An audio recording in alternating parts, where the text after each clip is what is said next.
Has it ever struck your curious mind how 4G evolved from simple push-to-talk system? Is there any governing body which regulates the spectrum? What kind of services we will have in next generation of communication?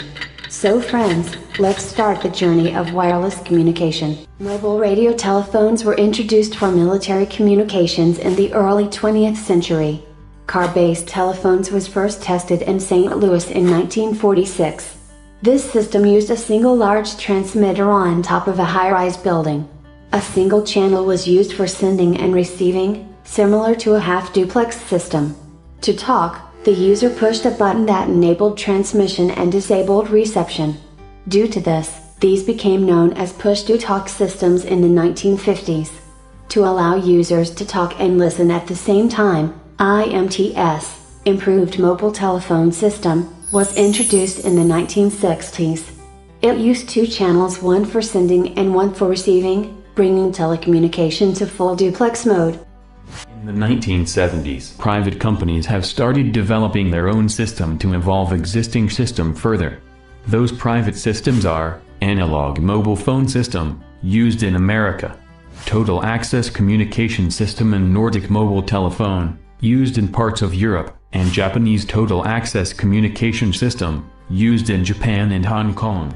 Independently developed systems are called as first-generation communication. It was introduced in 1982 by Bell Labs and popularly known as Advanced Mobile Phone System, AMPS. The key idea here was to divide geographical areas into cells. And each cell was served by a base station so that frequency reuse can be implemented. As a result, AMPS could support 5 to 10 times more users than INTS. Major concern for the first generation was weak security on air interface, full analog mode of communication, and no roaming. Now, to implement roaming, individual organizations started working under one umbrella, European Telecommunications Standards Institute, ETSI, and developed second-generation system. Second-generation cellular telecom networks were commercially launched in 1991 in Finland based on GSM standards. It could deliver data at the rate of up to 9.6 kbps. Three primary benefits of 2G networks over their predecessors were: phone conversations were digitally encrypted. It was significantly more efficient on the spectrum and allowing far greater mobile phone penetration level. 2G introduced data services for mobile, starting with SMS text message. Further, to achieve higher data rates, GSM carriers started developing a service called General Packet Radio Service, GPRS. This system overlaid a packet switching network on the existing circuit-switched GSM network. GPRS could transmit data at up to 160 kbps. The phase after GPRS is called Enhanced Data Rates for GSM Evolution. It introduced 8 PSK modulation scheme and could deliver data rate up to 500 kbps using the same GPRS infrastructure. During this time, the internet was becoming popular and data services were becoming more prevalent. Post 2.5G multimedia services and streaming started growing and phones now started supporting web browsing. Development of 3G. 3GPP-UMTS. The Universal Mobile Telecommunications System succeeded EDGE in 1999. This system uses wideband CDMA to carry the radio transmissions, and often the system is referred by the name WCDMA. Now, before we go further, let us understand how the governing bodies were developed. In the interests of producing truly global standards, the collaboration for both GSM and UMTS was expanded further from ETSI to encompass regional standards development organizations such as Ariban TTC from Japan, TTA from Korea, ATIS from North America and CCSA from China. The successful creation of such a large and complex system specification required a well-structured organization. This gave birth to 3GPP, in which worked under the observation of ITUR. ITUR is one of the sector of ITU. Its role is to manage the international radio frequency spectrum and to ensure the effective use of spectrum. ITUR defines technology families and associates specific parts of the spectrum with these families. ITUR also proposed requirement for radio technology. 3 organizations started developing standards to meet the requirements proposed by ITUR. 3GPP, 3GPP2, IEEE. Evolution of 3GPP started from GSM to long-term evolution advanced. Evolution of 3GPP2 started from IS-95 to CDMA revision B. Evolution of IEEE started from 802.16 fixed WiMAX to 802.16m. Since 3GPP was dominated and widely accepted, we have only incorporated roadmap evolved by 3GPP. Now coming back to third generation. The goal of UMTS or 3G wireless systems was to provide a minimum data rate of 2 megabits per second for stationary or walking users, and 384 kilobits per second in a moving vehicle. 3GPP designated it as Release 99. The upgrades and additional facilities were introduced at successive releases of the 3GPP standard. Release 4. This release of the 3GPP standard provided for the efficient use of IP. This was a key enabler for 3G HSDPA. Release 5. This release included the core of HSDPA. It provided reduced delays for downlink packet and provided a data rate of 14 Mbps.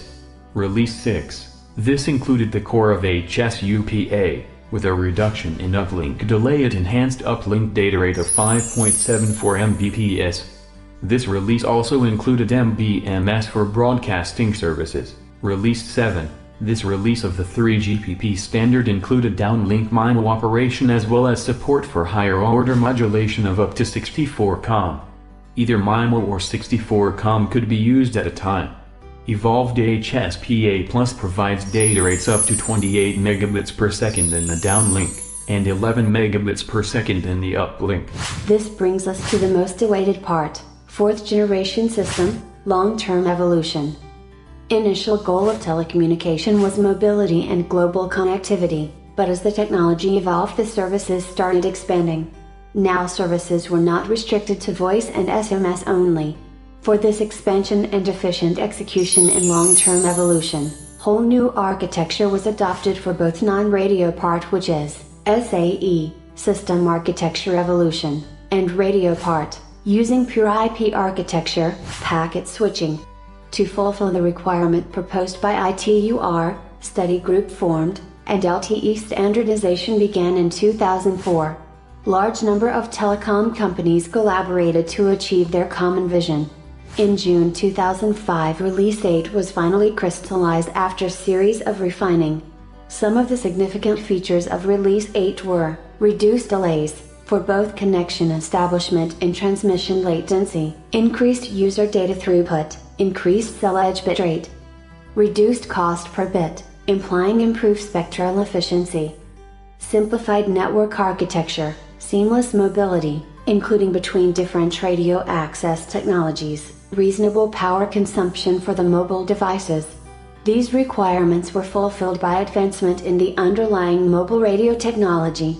The 3 fundamental technologies that have shaped the 4th generation system in the radio interface were multi-carrier technology, multiple antenna technology, and the application of packet switching to the radio interface. As a result of intense activity by a larger number of organizations, the specifications for the Release 8 was completed by December 2007.